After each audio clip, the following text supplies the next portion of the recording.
Hello and welcome. Our guest today is the President of Burkina Faso, Captain Ibrahim Traoré. Your Excellency, hello, and thank you very much for accepting our invitation. It's a great honor to have you on our set. Yesterday you attended the parade on May 9th. What are your impressions? Bonjour, merci. Hello, thank you. We're here in Russia for the commemoration of the 80th anniversary of the victory over Nazism. And as you said yesterday, we attended the ceremony, a parade and a wreath-laying ceremony. I think it's very symbolic. We learned a lot of things during this stay. It was not only a party, but it is a celebration of the victory of the world. So it makes a lot of sense to us. What did you think about the quality of the show? Oui. Yes, it was perfect, and it made us learn a lot of things. When we look through the machines that won the war, that is to say the T-34s and up to the modern equipment, it shows us the technological evolution of the Russian army. It also inspires us to put ourselves to work so that we can develop in the same direction. Were there certain things that surprised you, for example? We're always surprised when we see the technological advances. And lately, I think there's a new weapon that's appeared in the Russian military arsenal, the unrestrained, and I think it's very significant. What is the significance of your presence as an African head of state? Because it is well known that Africans made their contribution to the victory of the Allies in the Second World War. Of course, as I said, Africans and Soviet soldiers contributed a lot to liberating the world from Nazism. If the world had not been liberated from Nazism, we don't know what would have become of it. Our ancestors fought a lot in the European theatre, mainly in France, Belgium and Italy, to free the world from Nazism. So it's a common story that we share. How are the talks with the Russian president going? It's going very well, and really it's very courteous. It's friendly, it's fraternal, and that's all we ask for in terms of new cooperation. How would you describe the current state of bilateral relations? Relations are doing very well, and I can say that for 2 years now, they've been going very well. We're in the process of deepening the defence and security aspects, but also education aspects and commercial aspects. We have compiled the different components so that we can exchange a lot, share a lot of experiences, because we have a lot to learn about the education side of Russia, especially in science. Especially in the sciences, but in which field in particular? Yes, there are many areas in the sciences, be it mathematics, physics, chemistry. These are fields that interest us a lot, both for the development of our military industry, but also in the commercial development of our country, the economic development of our country. These are areas that we will seek to deepen in order to be able to structure ourselves better. Do you think there is a demand in Burkina Faso for Russian education? Of course, there are a lot of Burkina-based students already here in Russia at universities. I ran into some of them this morning, and I even asked that we increase the number of students here, perhaps through scholarships. There is an objective for us to set up similar universities in Burkina Faso, and since there is already the Cultural House of Russia there, it will allow us to move very quickly. By the way, you just reminded me, today you visited a Russian university. How did this visit go? It went very well. I had fruitful exchanges with Russia's education minister, as well as with rectors and students. We had very good exchanges and we talked a lot in a scientific way. Let's talk a little bit about the economy. The volume of trade increased by 10 times in a year. How would it be possible to boost trade relations? As I said, this is a new relationship that is beginning. Excuse me, but why new? Yes, it's starting again since the years of Thomas Sankara's death. Unfortunately, relations with Russia faded a lot. And here we are reawakening our relationships. The embassy has been set up and commercial relations are also at the heart of the exchange. There are a number of products from Burkina Faso that pass through some European countries before being sold in Russia. Today, these products are sold directly through local operators and merchants. For example, mangoes. They pass through European countries to be sold in Russia. Today, it's happening directly. There is cotton that will follow. There are many other products, sesame and many others, agricultural products that we'll be able to sell directly to Russia. So it's just beginning. It's going to increase. The economic forecasts indicate a growth of 5.6%. In 2025, what are the key sectors that support this growth? Alors, il faut dire que jusqu'aujourd'hui, It must be said that until today in Burkina Faso, gold is the primary export product. But we've launched the engine of agriculture for self-sufficiency, but also for foreign trade and exports. If you've been following us well since last year, we have launched an agricultural offensive with a specific initiative. The objective is to be able to increase our agricultural production significantly to be self-sufficient, but also to sell outside. And all this must be able to support growth, and we hope we'll be well above these figures. But how are these reforms actually going? il y a beaucoup de choses, ce sont des réformes difficiles. These are difficult reforms, we must admit, because the system that's been installed. But it's not impossible. Already, when you look at our production, we had very good growth in 2024. In 2025, we hope to do even better. There are quite courageous reforms. When you take, for example, agriculture, we decided through the initiative of the offensive to plough the fields of our peasants for free. So last year we did it. This year again, there are a good many tractors that we have acquired, and mechanised cells will be available in various departments to increase the areas planted. We've grown vastly in water management through a structure that the National Office of Dams and Hydro-Agricultural Developments has created to control the water and be able to produce at least 2 or 3 times a year. Because if we only depend on the rains, it would be difficult. So there is this sector, the mining sector too, which will continue to boost for the country to exploit its own resources. We've started to acquire mines. There are a lot of permits which allow our engineers to develop the necessary machines so that we could exploit our resources ourselves. So if we take advantage of these two sectors, complete with industrialization, that is to say the transformation of our products on site, who will prevent us from exporting crude? It will lead us to very good growth. So it is these reforms that are underway in agriculture, industry and many other sectors. Do you think Russia can provide support for the implementation of these reforms? Bien sûr. Of course, a lot of support. Technical and vocational training alone is already a very good thing. If we pay for industries, we keep people to maintain them and keep them running. And Russia is helping us with this. That's why I say we have very good cooperation with the Ministry of Education. They will allow us to train technicians and engineers who must be able to maintain everything we do, but also create our own industrial units. So that's very important for us. And in trade too, as I said right away, things are going very well with Russia. There's no reason we can't delve into this further. Let's talk a little bit about security. What is the current security situation in your country and elsewhere in the region? Oui, dans la région. Yes, in the region, as you know, the security situation, at least, we're trying to evolve on the battlefield.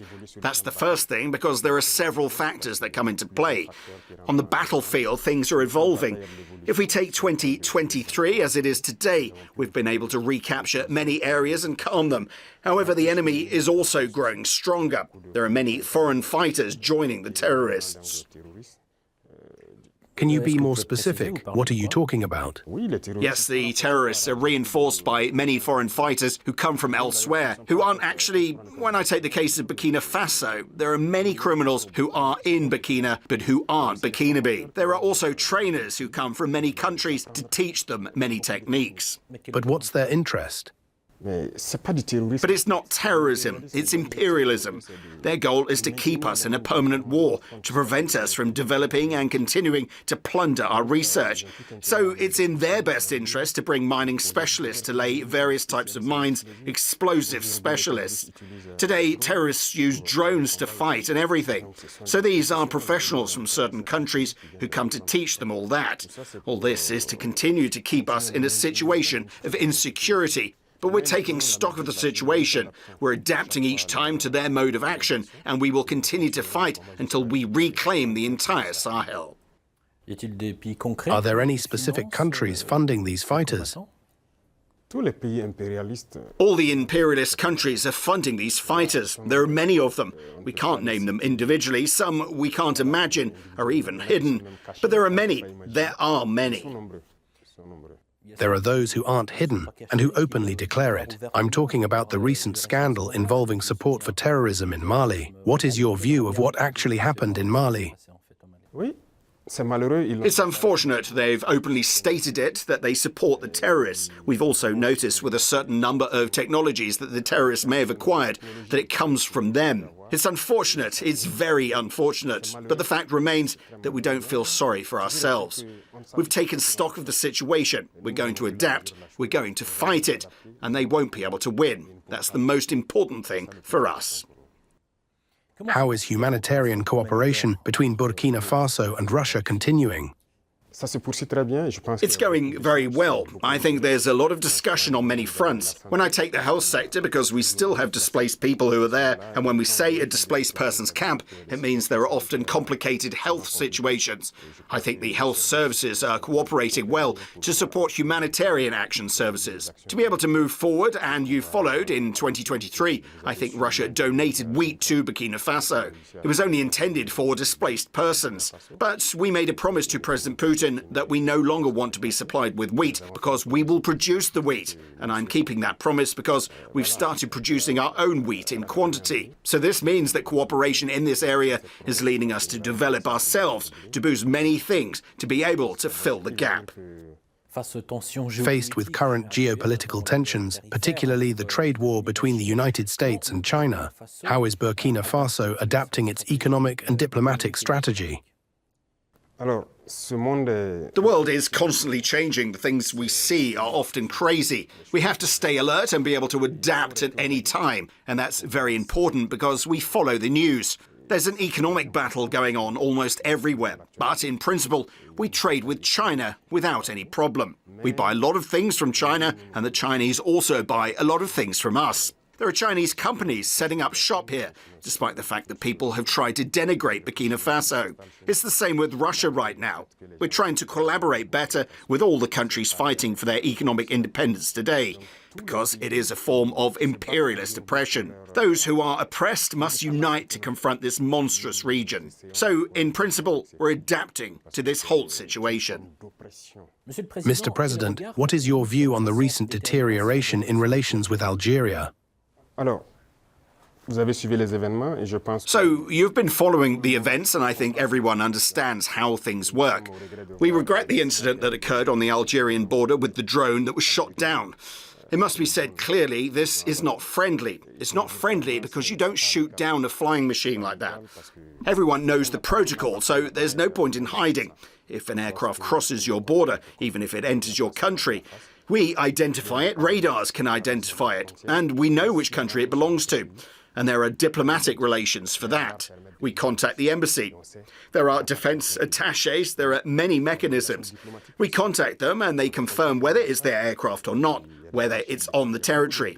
Maybe it needs help or has lost its bearings and all that. Because an aircraft can be in the air. It can have problems with the weather. It has to hide behind the clouds. This happens very often in our countries. So an aircraft comes in, we ask about it, they say no, there's a lot of cloud cover, but in any case, there's a meteorological phenomenon that causes it to come over. It could have a technical problem. It could ask for help to guide it to land. So there are so many factors that can cause an aircraft to end up in the wrong airspace. We don't systematically shoot down an aircraft. This happened to us. We've often seen an American aircraft enter our territory doing reconnaissance and everything. We didn't shoot down the aircraft. We took the trouble to contact the American embassy, which took a few minutes, confirmed it was their aircraft and cleared the area. So we don't systematically shoot down an aircraft. Shooting down an aircraft is a deliberate, unfriendly act, and it's regrettable. But if I understand correctly, you're not closing the door to dialogue after all. No? No, leaders must understand that we have no choice but to unite in the face of this situation of so-called terrorism, because it's a rather complex phenomenon. I'm telling you that Burkina Faso was sitting back in 2012 watching Mali. The regime that was in power was friendly with these people. Some even lived in Ouagadougou. But what's happening today? They've turned against us. They're not free people. They're manipulated by the imperialists, and the orders given to them, they give to their criminals on the ground, and they carry them out. Everyone must understand that we must unite to confront this. There is no negotiation possible with these people.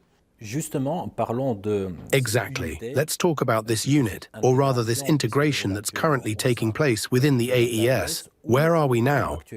Ça se passe bien, ça évolue. It's going well. It's evolving. So we're in the Confederation, and as I said, there are a lot of things to put in place. There you go.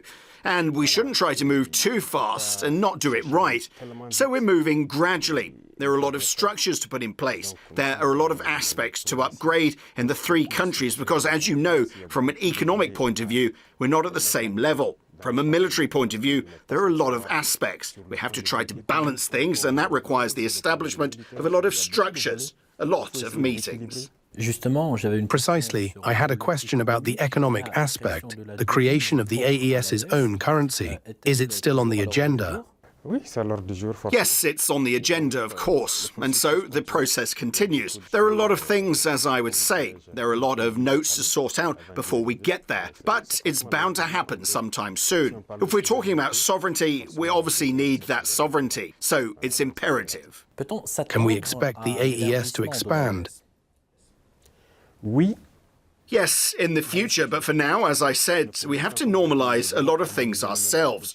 Really put the foundations in place, because there will be a lot of additional protocols, if you want to see. To harmonize our policies, whether diplomatic or economic, there are many policies to harmonize before allowing anyone to join. But are there already countries interested in your format?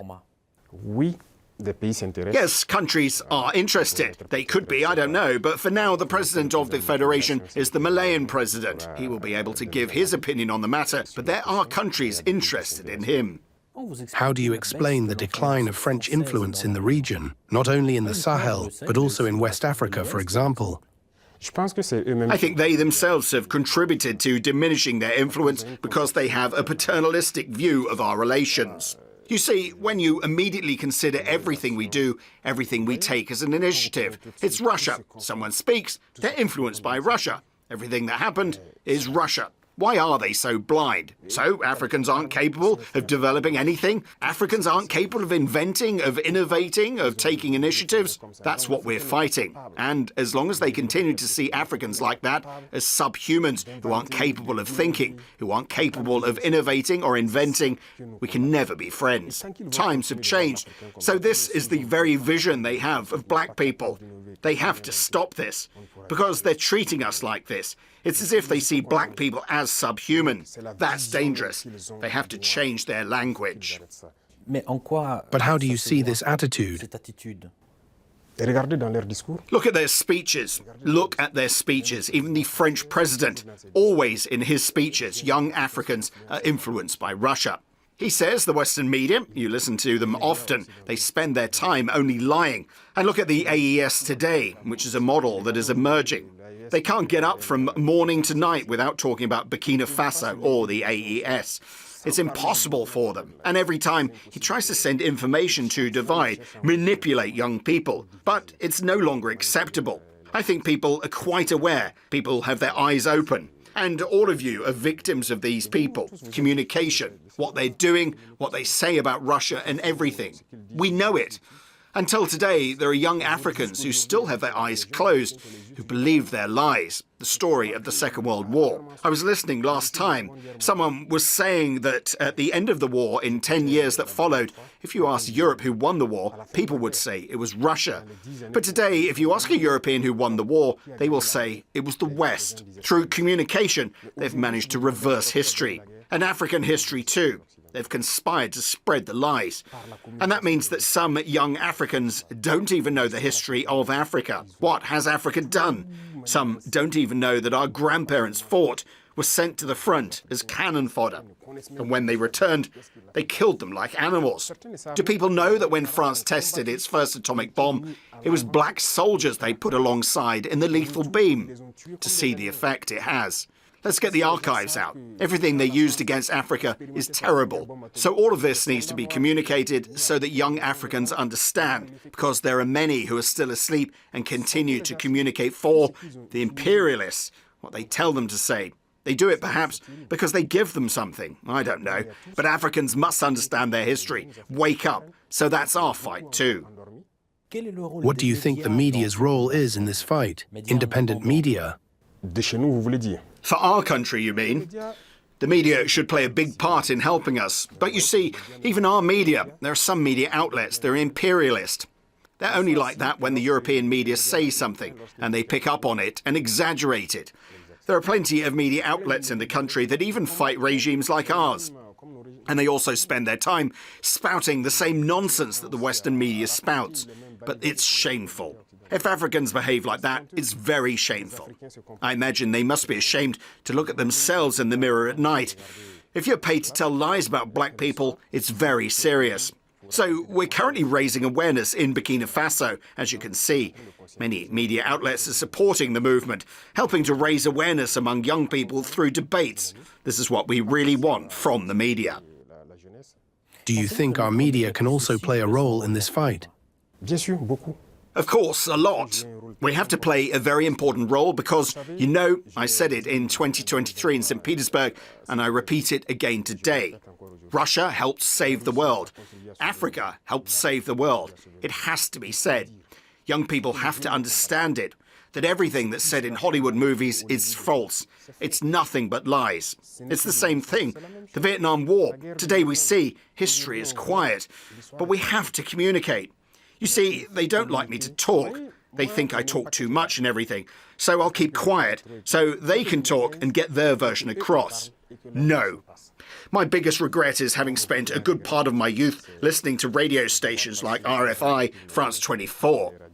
I've been to countries where these stations were closed, but we used apps and recorded their newscasts to listen.